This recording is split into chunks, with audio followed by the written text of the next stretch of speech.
a presentation. We have quite a few different entities here to talk about this release notification.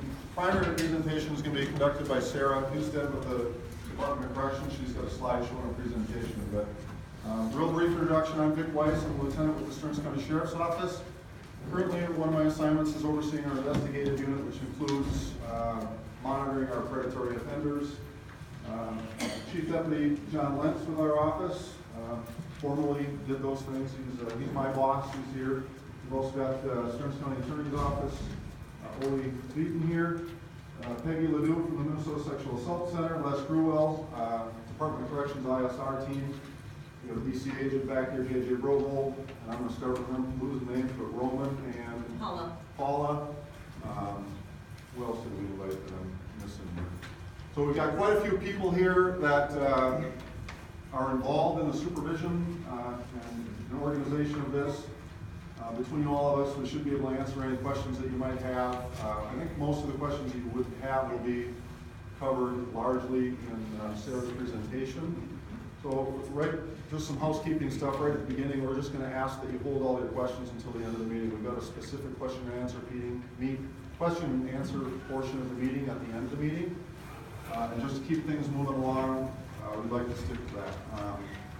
Like I said, most of what you would have for questions will be answered in her presentation. We'll have a few minutes for some of these other folks to make a couple of comments.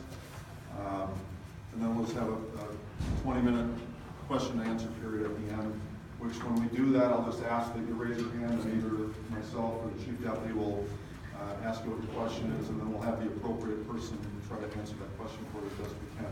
I apologize for the venue, the size of it. I didn't really know what to anticipate. This is the first time I've organized one of these meetings. A lot of other people in the room here have a lot of experience doing this. I didn't know what to anticipate.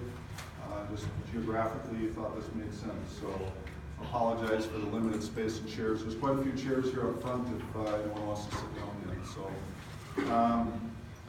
So I think we'll just get going. So we've got Sarah Husted from the Department of Corrections. Alice, could you grab the light for me, please? Just the front row. Yeah, perfect. Okay. Thank you, Lieutenant Weiss. Hi, everyone. I'm Sarah Husted. I'm the Community Notification Coordinator for the Minnesota Department of Corrections. I travel all over our great state, working with law enforcement to facilitate these types of meetings. Please come in and sit in the chairs in the front. There's at least 3 left here. So, it's a beautiful evening. I know you probably have things you'd much rather be doing tonight than coming to a meeting and hearing the uncomfortable news that a level 3 is coming to the community.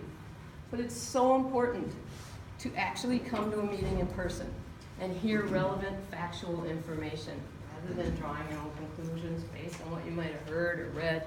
So thank you so much for coming here tonight. I'm really pleased to see this turnout. It's fantastic. It shows that you care about your community.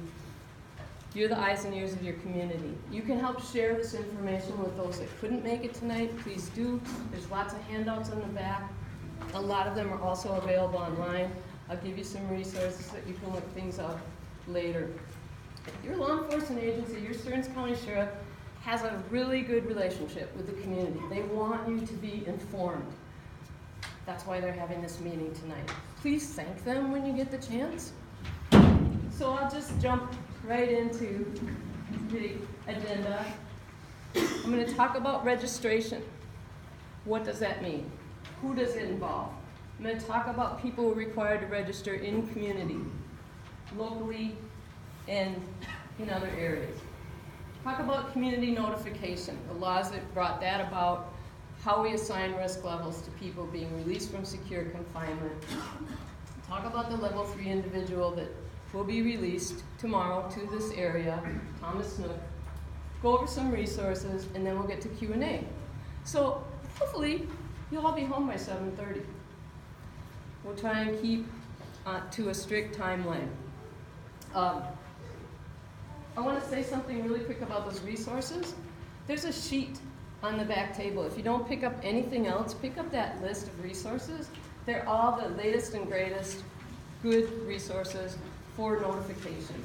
So if you're looking for safety planning information for kids, the two I recommend highly are the Jacob Wetterling Resource Center and Stop It Now. You've also got your local sexual assault center, and Peggy Ledoux is here tonight, and she's going to say a few words as well. So there's a lot of great resources out there to help if you're looking for information. People are required to register the information with local law enforcement. So whatever law enforcement agency has jurisdiction over their residents, they have to register that information with them. These people have always lived among us. They always will. It's only been fairly recently that we've had the ability to do notification on certain individuals. But it's likely there's somebody registered in just about every community in Minnesota. So registration laws started in July of 1991 as a direct result of the Jacob Wetterling abduction, where the Wetterling family worked with law enforcement, realized law enforcement had no way to track these individuals. So the laws were enacted, creating a database for law enforcement to maintain information on these registrants. It acts as a very useful tool for law enforcement. They can investigate using this tool. They also keep tabs on all the registered people in their jurisdictions, make sure they're compliant with the laws. So someone who's required to register has to register any addresses they have, any vehicles that they have, if they're employed, their place of employment, if they're going to school, that as well. Any changes in these items need to be made immediately with law enforcement. Failure to do so is a felony in Minnesota. This database is held by our state police agency, the Minnesota Bureau of Criminal Apprehension. It is not public information, it is information for law enforcement, maintained by law enforcement for law enforcement purposes. So these are the types of crimes that require registration. Criminal sexual conduct, any sexual conduct involving a minor, including child possession of child pornography, and kidnapping and false imprisonment. So initially, when the laws began, they were for sex offenders and sex offenders only.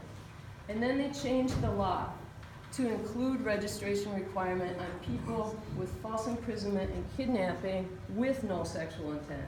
So Minnesota widened the net and required registration on even more people. So they couldn't call it the sex offender registration law anymore. They couldn't call it the sex offender, false imprisonment, or kidnapper law. That was just way too much of a mouthful. So they came up with a new term, which is predatory offender registration. And so you'll hear that term predatory offender applied to these people. Most of them are sex offenders. So as of January 1st of this year, there are just under 17,650 people required to register in Minnesota. That's why I say you can be reasonably certain there's at least one in most of our communities. Most people are going to live in the more populated areas because that's where the opportunities are for jobs, maybe where family is, maybe where treatment is available, and so on. But as of the 10th, there were 384 people required to register in Stearns County. 312 of those people live in St. Cloud. And just as a snapshot, I looked at the other counties around. Benton has 108, Sherburne has 178, Candy, Ojai has 89, Meeker has 60. Now this was just August 10th. So if you're taking notes or taking a picture, this is all changed by now, because people move in and out of communities every day. But this is generally the numbers now.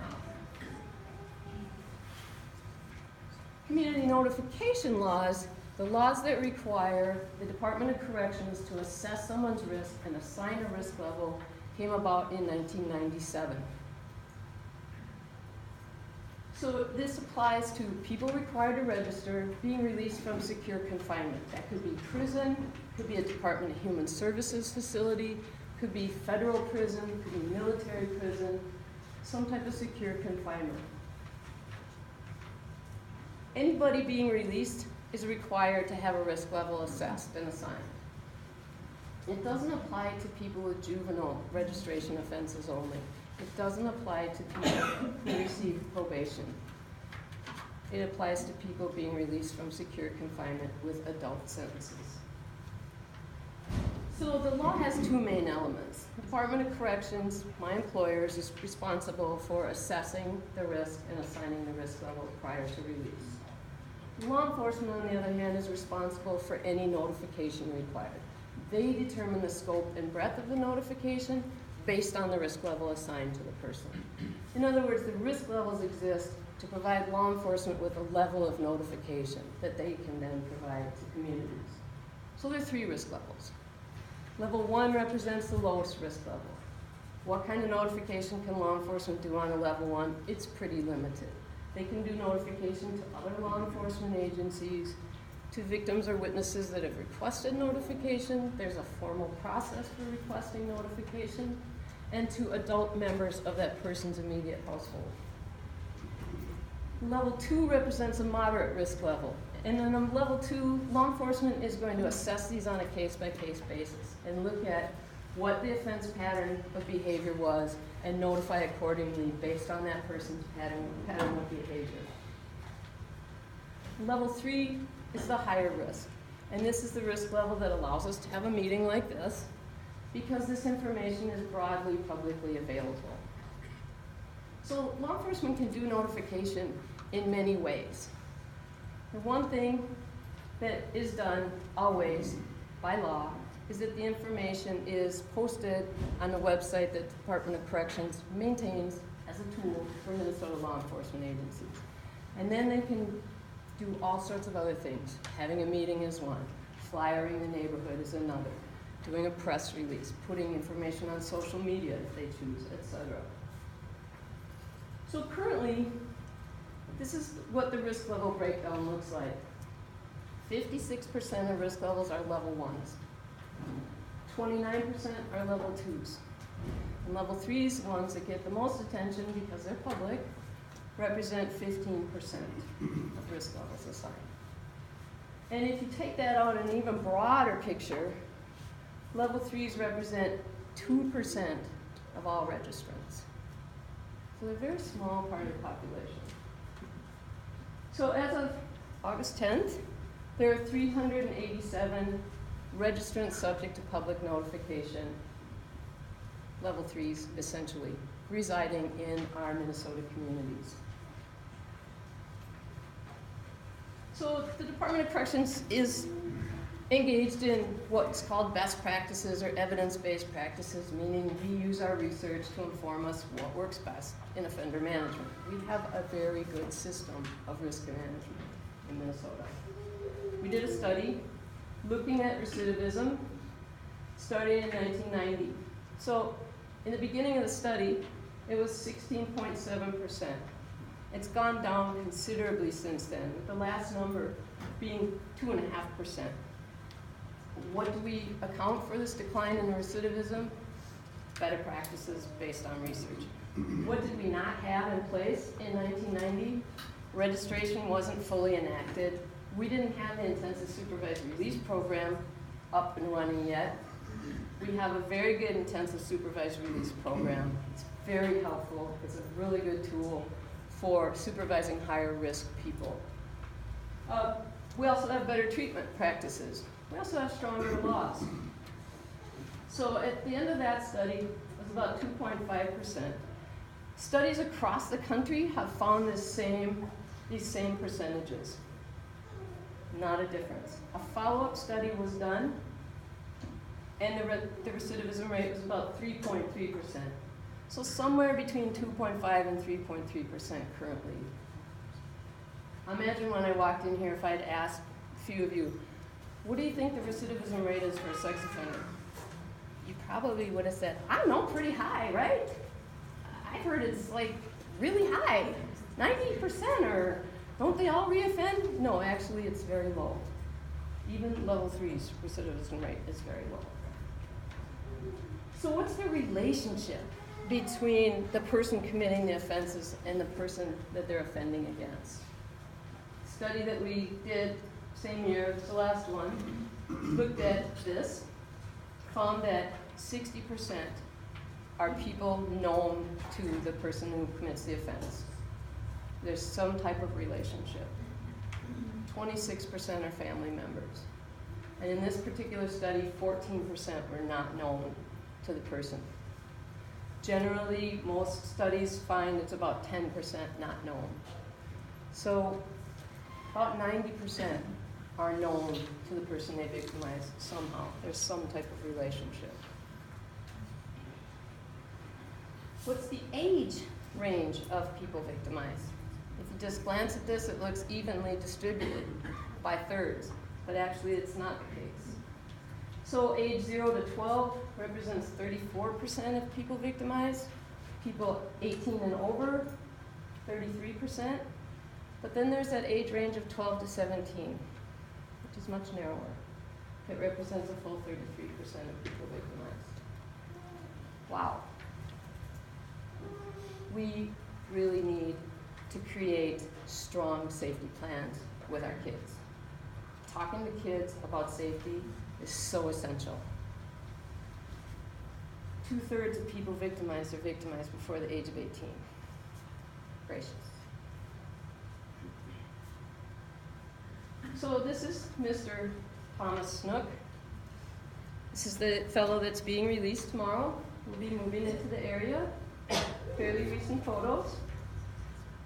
He's 30. He's been living in the vicinity of Highway 15 and County Road 146, rural Kimball.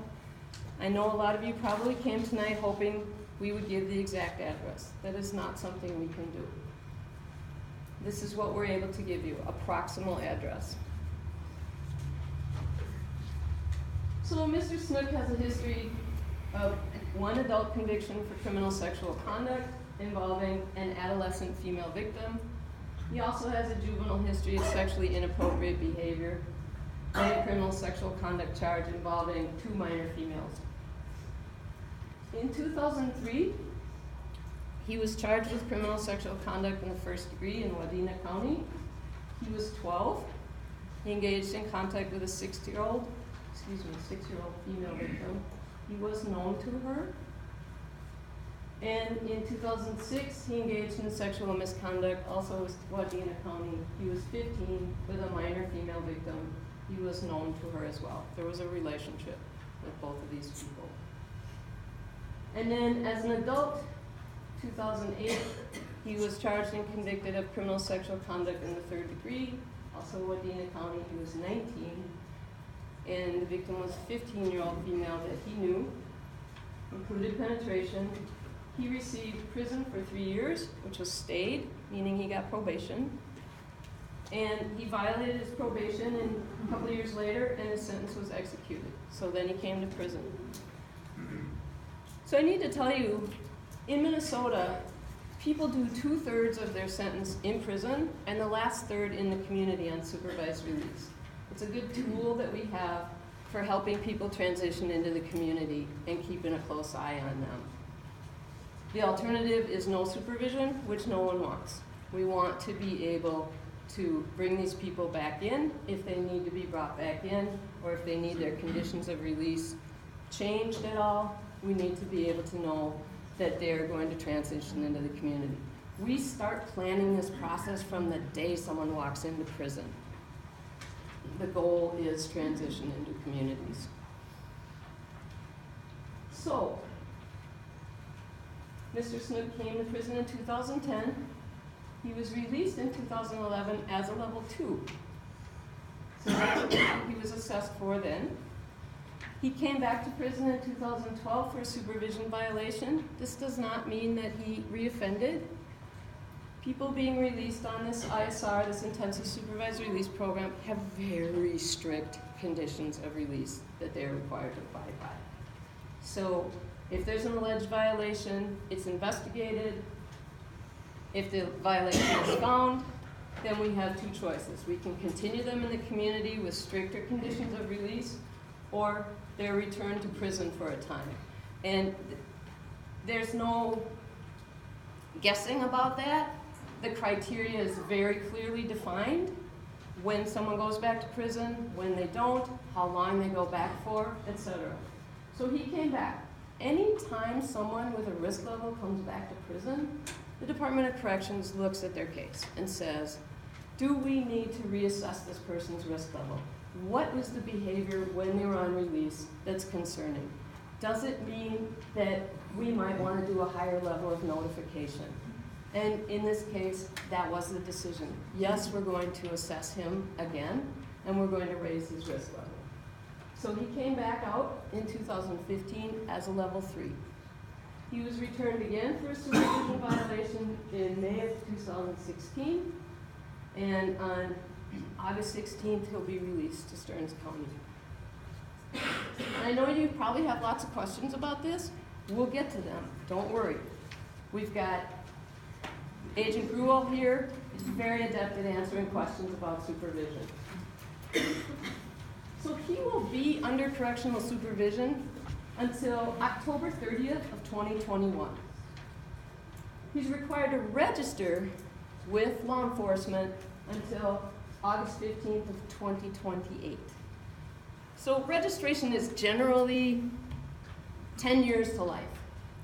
So if you go back into prison, your registration period starts over. So if you had a 10-year period of registration, came back to prison, when he gets out tomorrow, he's automatically got 10 more years of registration. So that's what that date refers to. If he goes back again, his registration period would start over. So now I would like to welcome Agent Gruel up. He's going to talk about the Intensive Supervised Release Program. You want me to drive it? Yep. Okay. I don't know what you got up there, but right here we say primarily the objective is public safety. So that's really how we're operating from a perspective of public safety is our highest priority. Our next priority then would be staff safety, or people that are supervising the agent, and then the offender himself, to keep the offender safe. ISR, intensive supervised release is just a fancy word for parole. ISR is the most intense level of supervision the department provides. It's about a year in length for the normal ISR participants. For Mr.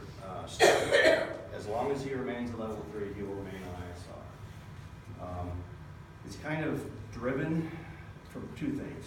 First of all, supervision and accountability, but secondly, everybody and every offender on some type of parole, all are assessed. You need to understand what are some of the underlying principles that drive some of this behavior, and refer to the appropriate agencies to address those behavior issues. And so the levels, as they advance through the levels, are based on the participation in that type of programming that starts to convince us that the risk is being reduced over time. It'd be sex offender programming, it could be some individual counseling, it could be mental health type things, maybe there's some medication needed, all those types of things. And in this case, Mr. Snook, of course, he will be in a facility where there are staff available 24/7 to address mental health issues and things of that nature. So when he's first released, he'll be released with the global positioning ankle monitor. We have staff that monitors that GPS 24/7. Typically based on his needs, we'll create a schedule that says you can be at maybe different functions at different times of the day. If he were to attempt to leave the facility, there's kind of a twofold protection there. First of all, there's 24-hour staff, so if he left the facility, staff would make us aware of that right away. They have all our contact information, as well as the GPS unit. I don't know if you know how GPS units work, but there's two different ways. You can draw an inclusion zone around the residence. Just, you don't see it, it's just an electronic device that sits there. If he goes outside that zone, it sets off an alarm. You can also put a beacon in the house. If he gets away from the beacon, it also sets off an alarm, and we're notified immediately. We're a 365, 24/7 program. I work with 3 other agents. We rotate the weekends, holidays, that kind of stuff, and somebody's on a call 24/7. So if there was some type of an issue We always have an agent available to respond to whatever the issue might be. So the ISR program itself is designed to be 4 months, 4 months, 4 months. They've changed it recently, but there's 4 different levels. The standard ISR participant will go through the first 3. That makes it a year in length. Like I said with Mr. Snook, level 3 is reserved for level 3, or level 4 is reserved for level 3s that will remain in that state, in level 4 until that level has been reduced. We just recently had 2 level 3s that have been reduced from a level 3 to a 2, so now that they would be wanting regular supervision, no longer be on this intensity. So, initially, it's considered to be house arrest. Mr. Snook brings a sort of different set of issues in that he does have mental health issues that need to be addressed. He doesn't have a long employment history. We really have to understand what's the best course of action with him. Normally an ISR participant would be allowed out Monday through Friday from 10 to 2 to look for a job. That may not make sense with him. We're still kind of assessing that aspect of it. You know, we'll probably start with strict house arrest and then make adjustments to the schedule as we understand what his needs might be. Saturdays and Sundays will always be locked down. They'll never be allowed outside the residence on Saturday and Sunday, except on a case-by-case basis. Our contact standard with him is at a minimum is 3 times per week.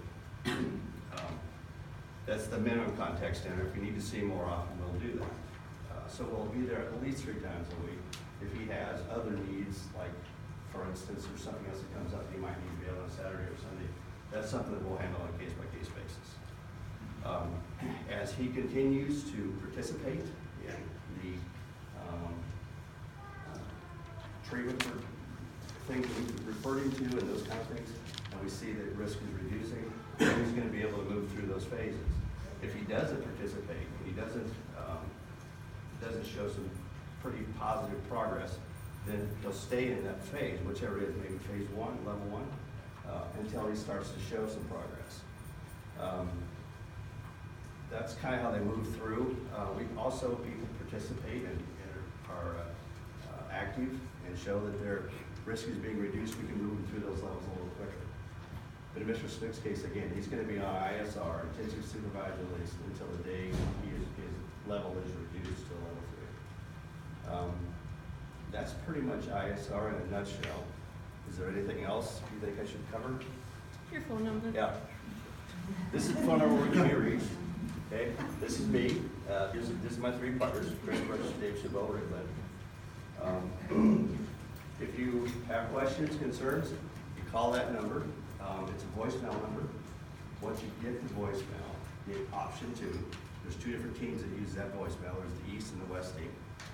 Option 2, and that would get you right to the West team. Leave your name, number, and the reason for your call, and an agent will then return your call as soon as possible. Thank you. And Agent Gruel will be available during Q&A to answer your questions about supervision. But in a nutshell, Mr. Snook has presenting issues that don't allow him to live independently at this time. So, moving on, here's your part, eyes and ears. The public is the best partner that law enforcement has in preventing sexual violence or any violence. So, I know you take that well seriously. Clearly, you're here.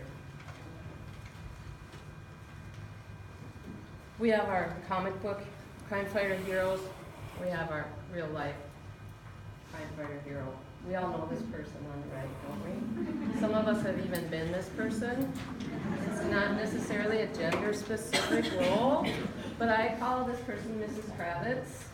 Maybe some of you might know that show, maybe not, maybe it's old. But at any rate, seriously, eyes and ears. If you see something, say something.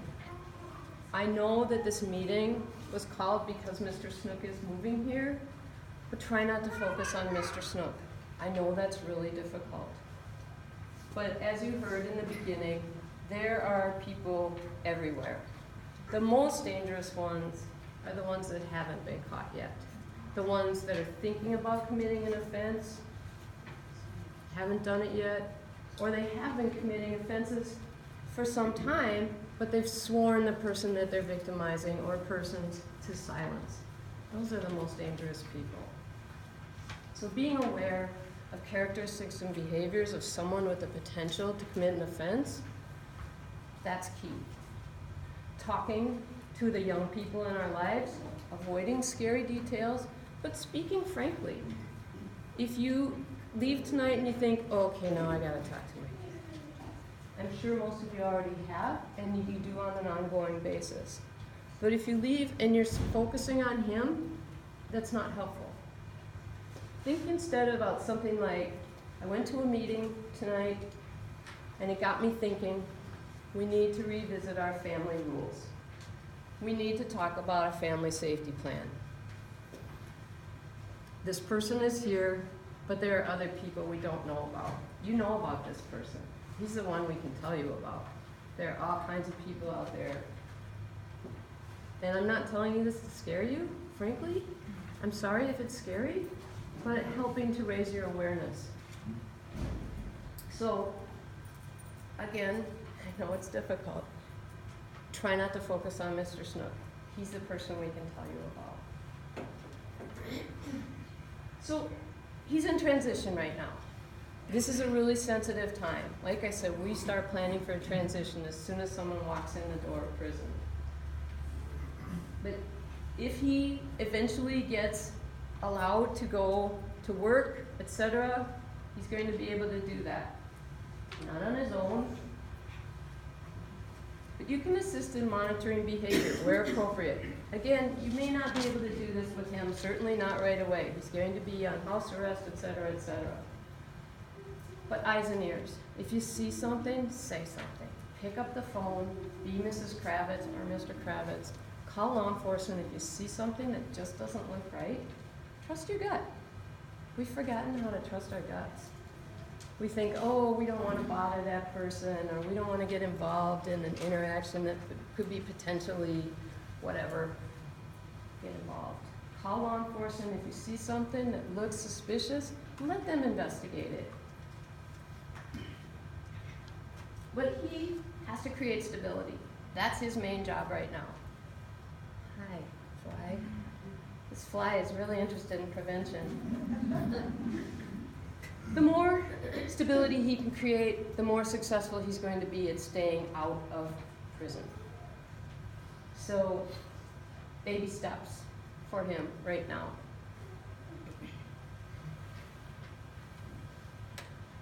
I went over that. Pick up the phone, call 911 if you see something, please. It's something we call the 390s I talk about in this awareness education piece. 90% of these people do not reoffend. 90% are known to the person they victimized. 90% have no prior convictions. They're not on anybody's radar. They're registering for the first time. And something we call the 2 R's. It's about relationship, not residence. Where someone lives has no bearing on their dangerousness. Living close to a school, a daycare, places where minors congregate, there's been a lot of research done on this, does not have any bearing. It's through a relationship, usually, that someone gains access to someone that they victimized. Okay, moving on. These are the resources I talked about in the beginning. They're on a sheet in the back of the room. Please pick them up. Take some time to get on the internet and noodle around with these. The 2 I recommend most, as I said, to people with kids particularly, Stop It Now and Jacob Wetterling Resource Center. Jacob Wetterling Resource Center has staff that go out into schools and give talks periodically. So does the Central Minnesota Sexual Assault Center. So pick up Peggy's card, you bring cards, yes, or brochure on your way out if you're interested in having your very own local victim services resource come out. These other sites also have really good information. If you go on the National Center for Missing and Exploited Children site, for instance, you'll find out something the Wetterlings found out during the whole investigation. Most kids who are abducted by non-custodial parents. The type of crime that Jacob Wetterling was a victim of is very rare. Office of Justice Program has good information, good research. The research that I mentioned, thumbnail sketches of earlier, available in full on the DLC website. So I highly recommend it, particularly if you're having trouble sleeping. It really is very helpful. Seriously, it helps to read the research if you want to understand an issue. And you have your Central Minnesota Sexual Assault Center. And we have Peggy Ledoux here tonight. Would you like to say a few words, Peggy? Sure. Great, thank you. Thanks. I think we're really lucky to have Sarah because she mostly covered all the issues that are important to you to know. But one of the things I want to remind you of, we are your local resource. We're located in St. Cloud. We serve Stearns, Benton, Sherburne, and Wright counties. All those counties, and we are out in your schools. We're talking to students. We provide services to victim survivors and secondary survivors. We do the sex trafficking piece. We work with all ages and all gender identities. And what I think is the most important is to replace fear and anger with awareness and knowledge. And again, I just want to reinforce what Sarah already said to you. It's not that helpful to focus on this man that's being released tomorrow. It's more important to focus on the people you care about and the people you interact on a day-to-day basis and create awareness and knowledge with one another and know the facts rather than stereotypes and misperceptions. And I can't stress enough how important it is to educate the children in your lives. That is the best prevention that we have, is to educate children. We brought probably way too many handouts back there that give lots and lots of helpful hints. If you have any anxiety about the language to use or how to word things, you can call us actually 24/7. We'll give you ideas of how you can word things when you're talking to children. Some parents have so much anxiety they actually bring their children to our center, and we do an education piece just to get it started. It's important that I know it sounds kind of hallmarky, but we really need to truly love and cherish our children. And to make that the focus and let them know that they matter and they are important and their bodies belong to them. We need to teach them to trust their instincts. When something doesn't feel right and your gut is churning and flip-flopping, it probably isn't right. And to teach them to look for the warning signs, that's the best prevention that we can do. And again, I also want to reinforce, there's a lot going on about attitudes about law enforcement. We have amazing law enforcement in our area. They want to hear from you. Don't worry about if you're bothering them. They want to hear from you. They want you to be part of the community. And that's also a huge prevention piece. So get involved that way. If you ever want to volunteer at the Sexual Assault Center, we'd love to have you in that capacity. But call us up, we'll talk to you anytime. And I also want to thank you for being involved enough in your community and caring enough to show up tonight on a beautiful summer night. So it says something about who you are, so thank you very much. Thanks, Peggy.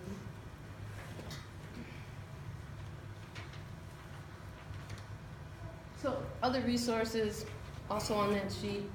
As I mentioned in the beginning, the Bureau of Criminal Apprehension, our state police agency, maintains that database that's for law enforcement only. They have parts of their website that are public. If you want to look up someone's criminal history, you can do so on the BCA site.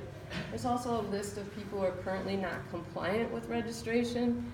In general, we have a really good compliance rate in Minnesota with registrations, about 95, 97% compliant. If there's a problem, it's usually simply fixed. Department of Corrections website has 3 areas that may be of interest to you: the research and publications, something called the offender locator, which is simply a way to find anybody who's currently incarcerated or under supervision by DOC. So it's not a sex offender specific site. If you're curious because you heard someone was in prison, you can look them up there. And then there's the public registrant search, where you can look up any level 3s, or people subject to public notification. And you can look by city, county, zip code, the name of the person, or you can leave all the fields blank and see all 387. All right. Thank you for your patience. We have reached the end of that formal presentation, and we are at the question and answer period. We will do our best to answer your questions. There's some questions we're probably not going to be able to answer. I'll be totally frank with you. You might not hear the answer that you want to hear. I just want to say that up front. There are things we can say and some things that we can't. The same laws that prevent your doctor from revealing confidential information about you prevent us from revealing some information that you probably would like to know. And with that, Lieutenant Weiss, you want to say anything? Yeah, really briefly before we get into the question and answer, and some of you have already spoken, but I would like to have the people that are here kind of in the law enforcement realm that are involved in the supervision of Mr. Snook, maybe just introduce themselves, tell you what they're doing here, and maybe what their position is, and what their role in this whole team effort is to supervise this guy. So I'll do that on behalf of the Sheriff's Office. We do predatory offender registration checks. I would say we're probably more aggressive than most agencies, but we are out in the community checking these predatory offenders on a regular basis. We're part of the team that helps keep them compliant. We're taking current photos, updating their information, where you work, where you live, what car you're driving, and those kinds of things. We investigate anybody that's non-compliant and try to figure out and determine if there's, if we're going to be charging them with a crime or a felony, in which we coordinate that with the county attorney's office. So I'll tell you, our office is really aggressive about staying on top of those things. I've got a couple of deputies that are assigned to that. We do that very regularly. A lot of people ask us, what can I do? I took quite a few phone calls this week, some questions coming in the door, what can we do to protect our community? My advice, which is probably the same as what you've heard from other people, really boils down to you guys are the eyes and ears, and the most important thing is look around the room, know who your neighbors are, know what your neighbors drive, be nosy. You need to know if, and this is just general advice, and it applies to this kind of a case too, but you need to know what's going on. You need to know when your neighbors are home, when do they normally work. We kind of get isolated in our little lives and our phones and our houses, and we need to get to know the neighborhood.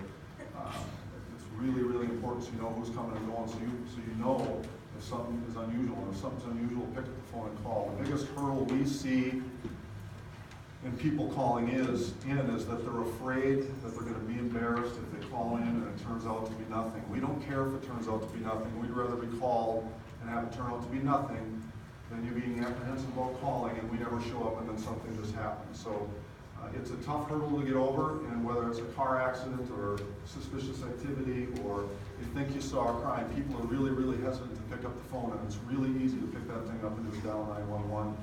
And just, hey, I think I'm seeing something, I'm not sure, but let us come out and investigate it. Don't be afraid to pick up the phone. Even if you're calling in on a neighbor, I think they'll understand that you're looking out for your neighbor's kids or whatever the situation is. So if that's an obstacle for you, try to get over it if you notice something. You gotta know your neighbors, you gotta be willing to call, you gotta be, obviously you're willing to be involved because you're here tonight. So second piece of it, and this is more specifically related to protecting your kids, which is probably why most of you are here. I would just reiterate the fact you need to be nosy with your kids. It is all about relationships. We've done a lot of, in my years, I've been a detective, I'm now supervising our detective unit, and by far, almost without exception, all the sex assaults that I've personally investigated or coordinated or been involved with, almost without exception, they've had a relationship with the offender. Whether it's a family member or a friend down the street or whatever, there's almost always a relationship. So if you need to protect yourself and your kids against Mr. Snook, make sure that they don't have a relationship with him and they can't have a relationship with him. Know who your kids are talking to. Get on their phones and see what social media sites they're using. I know it's difficult and you can't stay on top of all of it, but you need to be nosy, and it's going to cause problems and conflict with your kids, but you need to be able to confront that and know if they say they're going over to Susie's house, that you confirm that they're going to Susie's house, you know who they're hanging out with, and you know who they're talking to, and you stay on top of that. Those are the primary things you can do to protect your kids against somebody. Predatory offenders will use these different avenues to foster relationships with kids, and that's how it gets started. I don't think Les mentioned it, but maybe you did. Restricted internet access. He won't have. Can you maybe comment on that again? Sure. He won't be allowed to access it in any way, shape, or form. In the past, we've even not even been allowed to have any type of smartphone or that type of device. There's been some recent rulings to change that. But so they can have a smartphone, but they aren't allowed any type of internet access unless we were to decide that there's some reason that should happen. So it's decided on a case by case. But even if there is an allowance of internet access, typically we download monitoring devices onto the phone, and we as agents monitor them as well. It's rare though that we ever allow that. So I only say that because it's a lot of all these relationships and these kinds of things kind of happens through the ability to develop relationships, and they're doing everything they can to restrict his ability to develop relationships with people in that category. So that's kind of, and then just maybe some other housekeeping stuff. We do have a lot of literature back there. I've got some business cards. There's a couple other business cards back there. Grab them. Give us a call. If you have any questions following this meeting, we'll be around here afterwards. We can answer some of those. You're welcome to call me directly if there's something rattling around your head tomorrow or in the next couple of weeks or whenever you want to ask something. He provided his phone number if you got questions about supervision, but don't forget that, primarily if you think something's going on, that 911 or calling directly to the sheriff's office. Don't try to get a hold of them if it's a crime that's occurring. Call the sheriff's office. So with that, I would like to go over the ground rules real quick for Q&A. Please be respectful. Please limit your questions to this issue. One speaker at a time. Please raise your hand and actually even stand up if you can until you're recognized. Don't raise your hand, just start talking. That doesn't help the flow. Wait to be recognized, please. And that's it. Just one other thing before you get into full questions. Just to introduce the rest of who's associated with me here. I have Paula Thielen and Rowan George, both district supervisors, IS, our district supervisors here tonight. And one other thing I want to say real quick as well. All offenders from out of the institution come out with release conditions. Mr. Snook has a number of release conditions. We have what we call general release conditions and special release conditions. Included in the special release conditions would be no contact with minors. If he was found to be in the area of contact with minors, that's other than incidental, but if he was found in the area of contact with minors, that's a violation of parole conditions, and in that situation, that would be serious enough that we would take him into custody. And actually, I can put that screen back up that shows the conditions. I'm just going to quickly let allow everybody else to introduce themselves. So. I'm Ollie Tweeden, Chief of the Criminal Division at Stearns County Attorney's Office. I echo the comments that law enforcement has your back and will be out here at a moment's notice if something's happening. They will investigate it till the end if something's happening. These are obviously one of the most serious cases that they take and that we take in our office. Don't hesitate to call. And you've heard that about 20 times now, but don't hesitate to call. And I'd also echo what Ms. Houston said, which is, you are here today to learn about Mr. Snook being here. And there are Mr. Snooks all over the world and all over Stearns County, and not in record numbers, but they're there. And we need to know when they're going after your kids, or you think they're going after your kids. Lieutenant Weiss said about getting into the phones. I can tell you the 3 daughters under the age of 5, when they get to be 13, 12, 13, or however age people are getting cell phones these days, I need to know what's going on in those phones. Because I'm not going to be there, and you're not going to be there 24/7. And at some point, especially if you grow up in DCA can tell you, at some point there may be some predator, they could be in Georgia, they could be in Texas, they could be right across the street, that wants to have contact with your kids. And I don't mean it as a scare tactic, but you need to know, and then you need to help report. And what Peggy says about educating your kids couldn't be more important. You can't stop and prevent what happened to the victims of Mr. Snook back in his past. But you can stop him from doing it again by reporting it and you can stop and or help us prosecute if unfortunately that does happen with somebody else in the community. So your cooperation and attendance here is obviously very much appreciated. Thank you. Hi, everybody. Again, I'm John Wentz. I'm the Chief Deputy for the Sheriff's Office. I've been a captain up there and lieutenant, and as both lieutenant, captain, and sergeant for a while. I did oversee the predatory offender registration check program for our office from about 2003 till about 2014 or 15 when Vic took it over. So I've got a lot of experience, as does Vic, in kind of monitoring these individuals and looking over them and making sure that they're within their requirements and making sure that we know who they are and reviewing their pictures so we can kind of recognize them on site too. So just by a quick show of hands here, who's ever had to attend one of these meetings before? All right, who's ever had to live next to a level 3 offender before? Who's had to live next to 2? All right. I'm here to tell you I was within a block and a half of one and 3 blocks of the other, so you can probably guess what town I live in. The good news is never had a problem with either one. Never saw them, and you do have to be, you know, when I was alert, or when I was at home, I mean, and alert. You're looking, you will look down the street, you look, because you know what the person looks like now. So you watch the street, you watch the alley, you keep your eyes open. I never saw either individual. One was successful, one was not, and ended up going back to prison. So, does it cause you some apprehension? Yes, and I've got a son and a daughter, so I also have kids, I understand that. It does cause you some apprehension. I can't guarantee that nothing would ever happen, but I can tell you from personal experience, other than being a little more cautious, a little more observant, it really never caused me any issue. Agent from the BCA. So I'm an agent from the state police, as Sarah referred to us. I've been from the area for a long time years. I've been from about working on the sites for the BCA and I'm back in St. Paul. I was down in the sheriff's office. So the BCA, a lot of people don't know what we do. We do a lot of different things. Well, primarily we assist local law enforcement in a variety of different crimes. So my current assignment is a predatory crimes agent. So we work closely with, I work with 11 counties in central Minnesota on everything from solicitation of minors to the online activity, to predatory offenders, child pornography, human trafficking, all those types of things. So we're a resource as well. My cards are back here. I just want to tell you that I know personally working with Vic and his team, as well as the rest of central Minnesota law enforcement, you do a really good job on checking on these people. The one thing I would discourage you from doing is when you go home, and I've worked a lot with kids in the law enforcement world, is putting Mr. Snook's photo on your fridge and focusing all your attention and your family's attention on him. The reason I say that is because I have personally investigated a lot of cases, and a lot of nasty cases against kids on people that were not on our radar or on your radar. So we just have to be vigilant. And when you see something, say something, report it. Get the lines of communication going. None of us are going to not feel the call. My number, my desk number, my email's on there. If you have questions related to this or anything else going on at home, by all means, call somebody.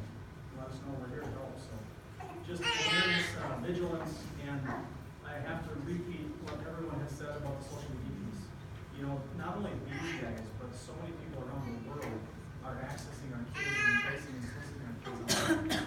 So, you know, if you're not in that phone, if you're not on that computer, get on it. Most of you are probably paying the bill, as I am, for several devices at home, and they're very able to look at it.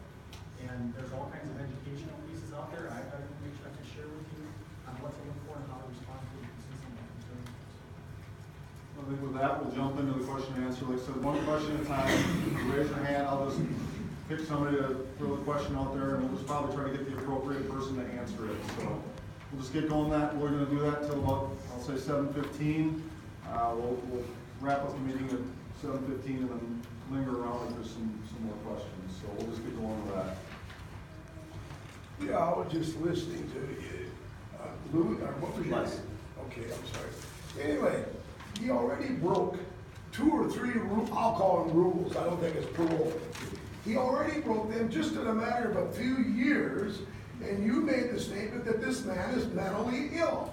Well, what the hell is he doing out here? He should be in the mental institution, to my knowledge. I mean, what I hear from you. I mean, I just don't understand it. He already, you said he's not, maybe he won't re-offend or whatever. Well, he already did it 2 or 3 times I've seen up there. I mean, Well, let me take a couple things. First of all, I said mental health issues. I didn't say he was mentally ill. There's a big difference in that. Well, you said he had a, excuse me, he had a, Yeah, let him answer the question. We don't want to get, we'll do our best to answer. well, I'm not trying to be smart, No, I know. I'm serious. Just give him an opportunity to answer. So I said he had mental health issues, and we'll address that need. So that's something that we have to address. As far as parole violations, that's kind of what you're referring to when you say you broke the rules. Those could be anywhere from, drinking, not being where he's supposed to be for an amount of time. I can't go into particulars what his particular violations were.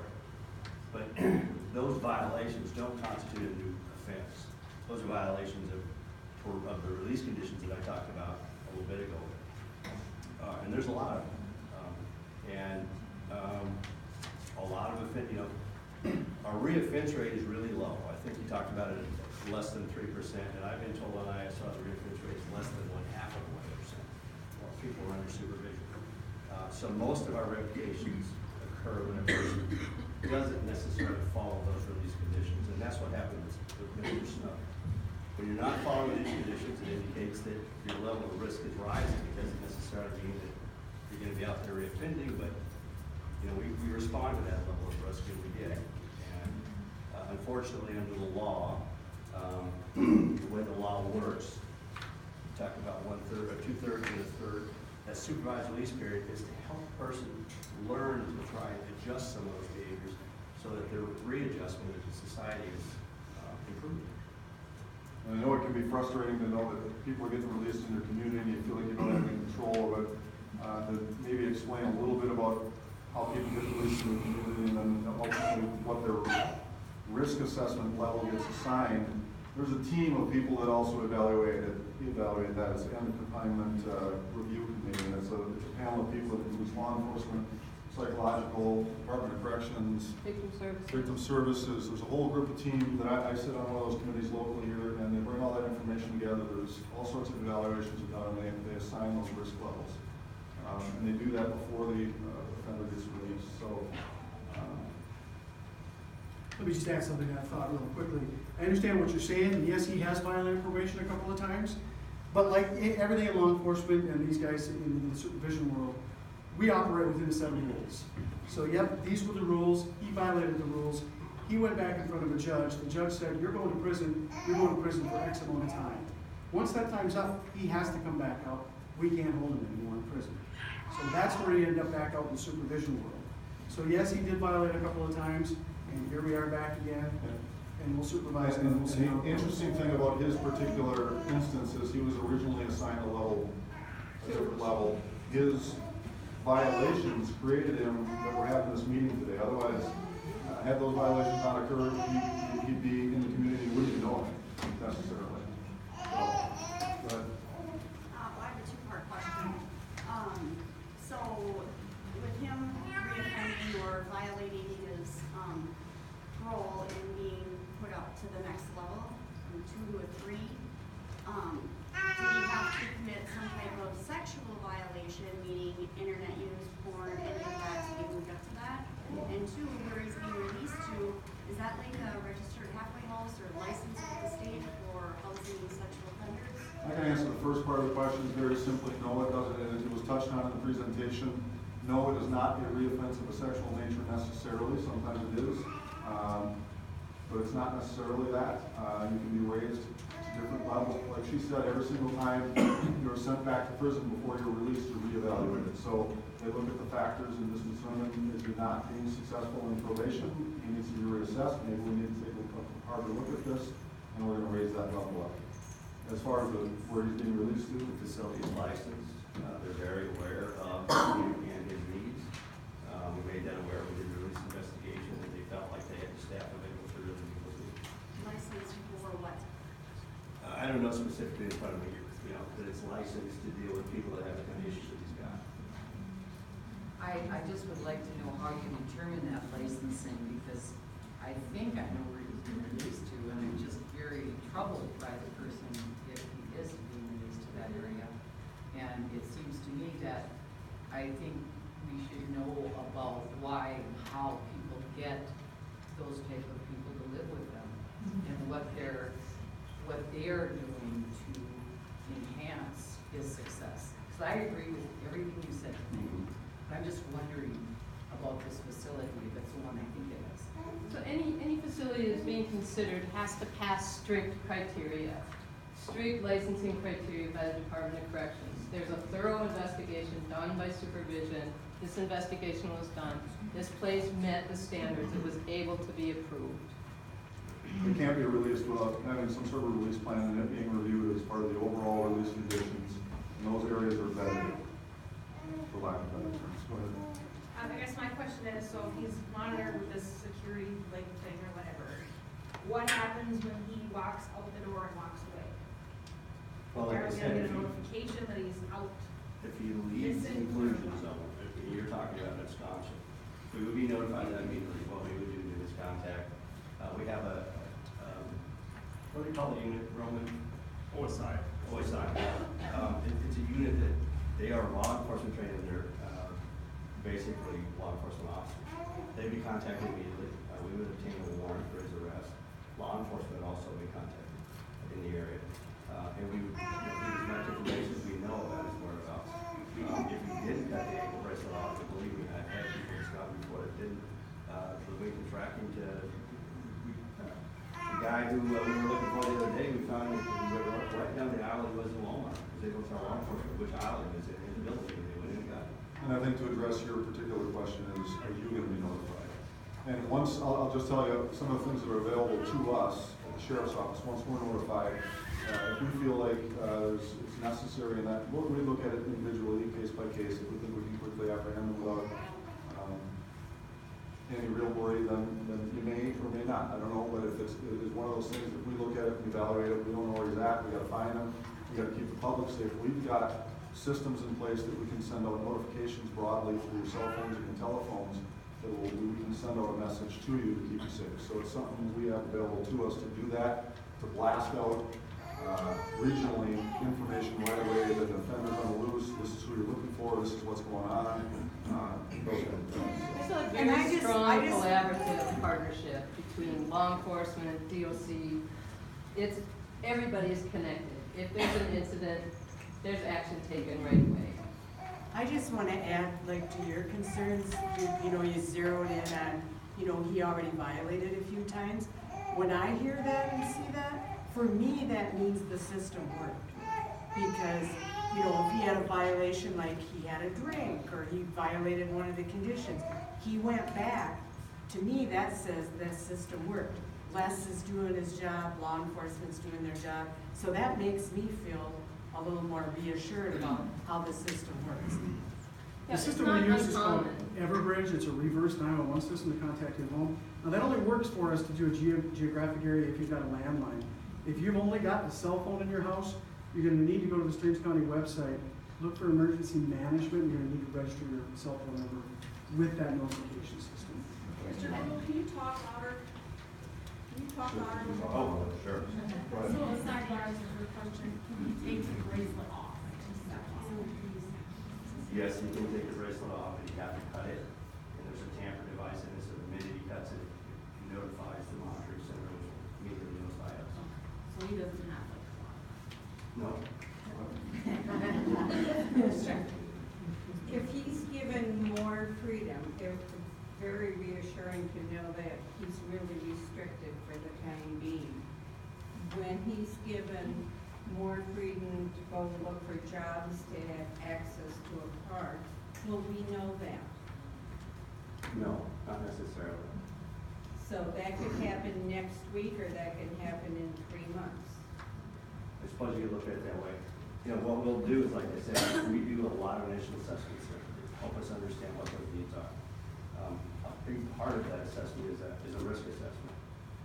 We have tools that help us understand that risk, and then based on its performance, those assessments are reassessed, and eventually, once we're comfortable with the risk being a little lower, that's when we make those decisions. And passing from one phase to the next is not written in stone. If he's not doing well, he's not going to pass into better or lesser restrictions.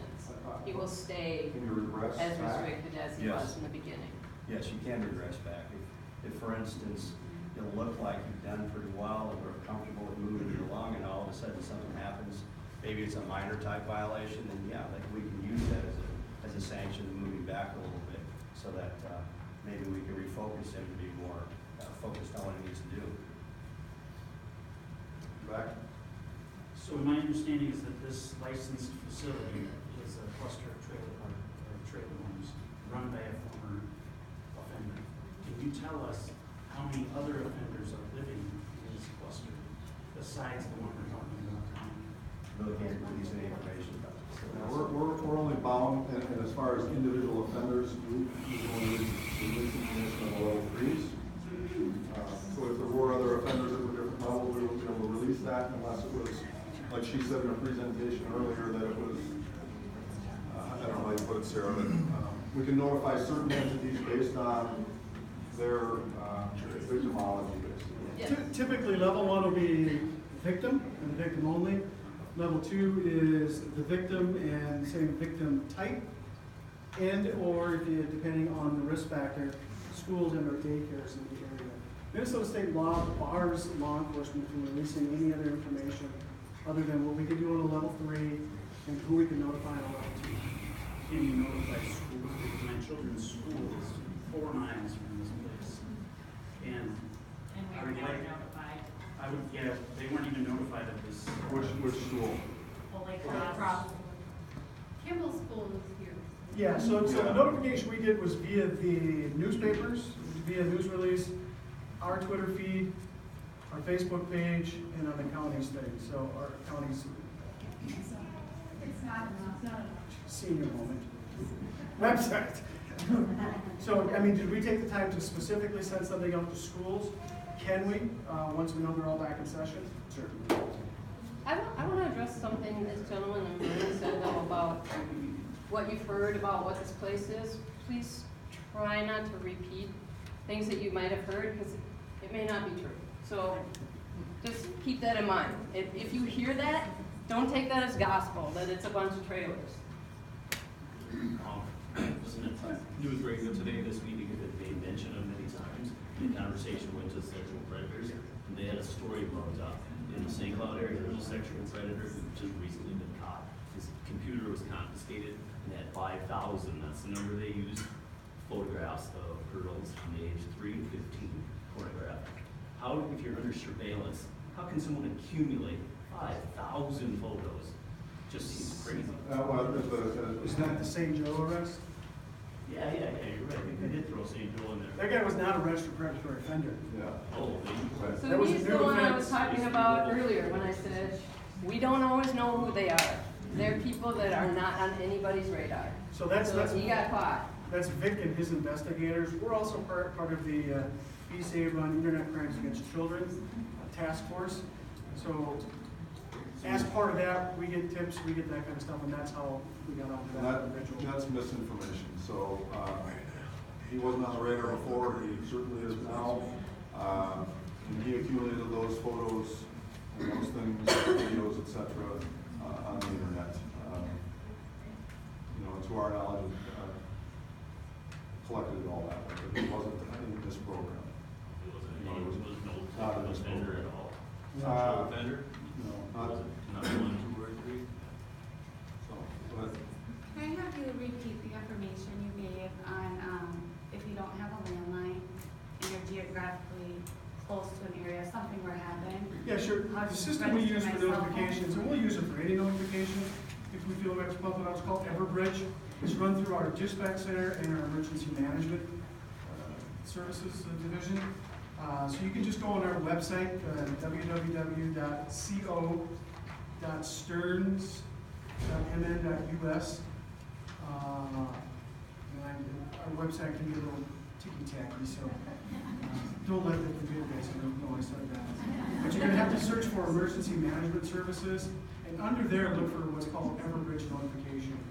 If you can't find it, call Vic or call me in the office, and we'll help you on the phone. Okay, thank you so much.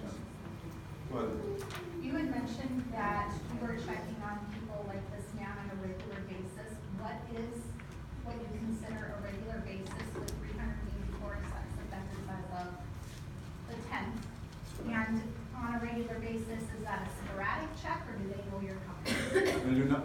just first 300, whatever the number is, 380. First explain that every individual law enforcement agency is kind of responsible for the people within their jurisdiction. So Stearns County Sheriff's Office takes care of About 60. Anybody outside, Kimball Police Department does their own registration checks. St. Cloud does their own registration checks, and so on and so forth. We take care of anybody that lives out in a rural area that doesn't have its own law enforcement agency. And we do some small towns, for instance, Rockville, that doesn't have their own police department, things of that nature. So our number is much smaller than 380, so we can manage it, and we do manage it. They do not know we're coming. That's part of the program, is we are checking where they work and where they live without their knowledge that we're coming, because that will defeat the purpose, wouldn't it? If they can call up on the phone and say, I'd like to make an appointment to my registration check, it doesn't work that way. We get in a lot of arguments with them, that's what they want to do, but we check them randomly without prior notification. I know it's probably not going to sound like a lot, but we do that at least quarterly. Depending on the person, it may be more. Agent Robold and I communicate about the ones that listed non-compliant, and there can be a lot of reasons that they're listed non-compliant. They get registration mail sent to them that if they don't return that mail for whatever reason, it flags that they're non-compliant. He calls me, or I can look on the website at any time, and we get on top of those and start doing investigations right away. So it's just an additional piece, and the vast majority of these folks that are level 1s and level 2s don't need any more than that. Like I said, it's quite a bit more than most agencies do. This is the only level 3 that we have that would be under my umbrella. So does that answer your question? So St. Cloud Police Department has the biggest job of the people in Stearns County, because most of them live in St. Cloud. 312 of those 384 actually live in St. Cloud. So pity the St. Cloud Police Department and their role in monitoring predatory offenders. You've talked about, us as residents keeping our eyes and ears open, seeing what's going on, and you guys doing checks. Do you have anything in place for notifying other response agencies, fire EMS that would respond to specific areas, fire EMS are mandatory reporters if they see stuff when they're on scene for things. And being fire response for a long time, we don't ever hear of guys moving in unless it comes, kind of a sideways channel, and we hear stuff once in a while. Yeah, you would, as fire or other emergency entities aren't going to hear anything more or less than the other folks in the room.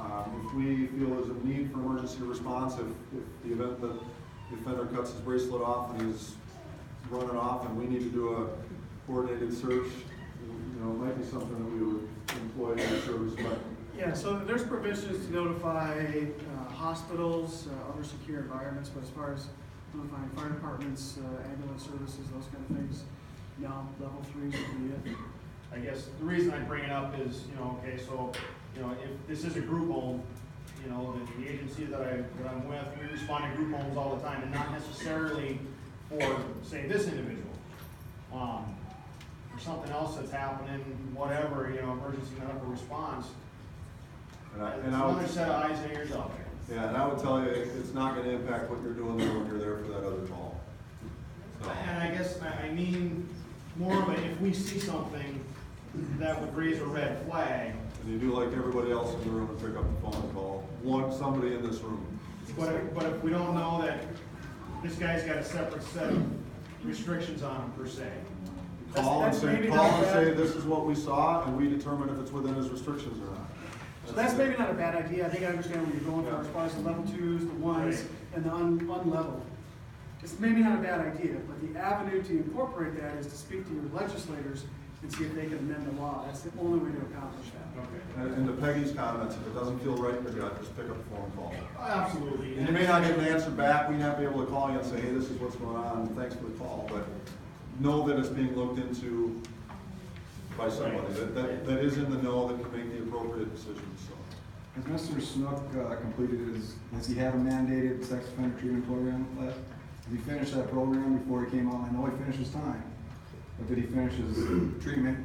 If that was mandated, he's been through a couple times now. And that's one of those things that's protected by confidentiality. I can't specifically talk about. I can tell you that it is a release condition that he successfully complete.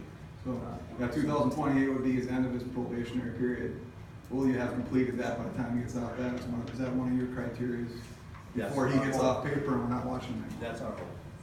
I can't guarantee that'll happen, but that's our hope, sure. Just got time for just a couple more questions. Go ahead. I'm not sure if you covered this or not, but once he's released and at a place, is it then public record where he is? Not the specific address. No, general, you know, that's why we're here. He's in this general area. Like how general area can you? What you were provided on the public fact sheet and on the PowerPoint. So if you're in the city, like in the city of St. Cloud, you're gonna get, the one, is my address. The one, or the 10,000 block or the 1,000 block of 10th Avenue North. That's all you're gonna get. There's 12 houses, maybe 14 houses on my street on both sides. But that's That's narrow. better than Don't 3 have- miles. That is, but that's the best you Well, can do. You really and get that to address your concern, that's part of the reason we decided to put this out in the media and have a meeting, is because we felt that would reach out a little bit further. I'm sure not all of you are within a couple miles or the 1,000 block. I think that's why we broadcast this a little wider, is knowing that it's a rural area and we want to get as many people educated about it as we can, so. So this licensed facility, so has this place been checked for firearms? If he's mentally, or what was the term you used? Mental health issues. Mental health issues. Yes. So has this place been combed for, Yes. right, deer rifles, everything else? Because my kids deer hunt and everything else, and the last thing I need is my kids to be worried about somebody crossing the line and. Right. That's part of the initial investigation. Those kind of things don't exist. So when they come and check up on this guy periodically, are they gonna make sure is? Well, I can't speak for law enforcement, I know we're gonna, because we're gonna be there quite often. I mean, the facility doesn't allow firearms either. There are no firearms in the facility, and it's, you know, we've been there, their investigation, there are no firearms in the facility, and it's really understanding that's the case. But even if our guy wasn't there, firearms are not allowed in the facility. And to answer your question, I'll just quickly address it, is we can look for different things. I'm bound by some different, because he's a supervising agent, he can take a little deeper look into the facility. This is Mr. Snook's residence. I don't have those same liberties to walk in and check for guns just like that. I actually have to have probable cause that there's a crime or that something's going on, which might require a warrant, which might require some avenues for me to investigate. He's the one that's gonna be able to check those things without those constitutional protections. So I actually have to, I'm bound by other restrictions. So no, to answer your question, law enforcement, when we do our registration checks, we're gonna make sure he's living there, we're asking some questions, get some updated photos, but I'm not gonna be calling the address for guns because I can't. So nobody in the room can tell me who handles the licensing of that place? Who approves it? Nobody in the room can tell me. Excuse me, someone else actually had their hand raised? So can we go back to the protocol of You said hold your hand facility. up and wait to be called on? You use that word like it's controlled and whatever. So say for example, it's the facility's owned by a person that lives in a building, a house, and there's structures not connected to the building, but it's still like a facility because it's all tied together licensed. So could Snook be in his own structure, or trailer, or whatever, by himself? Is somebody living with him, like watching him, whoever took him on? If he doesn't have family to take him on, because that's his facility. Is there eyes on him every day, not watching him, but just with him to kind of help him? Hey, this is how we live. Do this, or is he gonna? Is he out in the middle of the woods in a no, you don't have to say that because I'm okay, but is he like in a building by himself He's in a with an ankle 24-hour bracelet without? 24-hour staff facility. We're trained to address issues that But life. you use facility, like, is there somebody in the same building? Yes. That's got it, like, Yes. and see him all the time? Same building, yes. Okay. We're just gonna grab one more question and then we'll hang around, we can answer some of those, and you probably have an idea of maybe who can answer what questions you might have. So if you have a specific question for somebody in that realm, maybe just grab them. So I'll just grab one more question quick. When you say staff, does it mean, like, could that be one person or is that multiple people? My understanding is at least 2 staff. So with that, just some closing comments. Again, I would reiterate what Sarah said at the beginning of the meeting. Really happy that it turned out. It actually surprised me. I didn't know what to expect. We're here to help. If you have any questions, give us a call. We've got bunch of information, cards back there. Grab us individually if you have some questions. Why Thank would you. you close the meeting if there's more questions? Why would you close? You can ask some questions.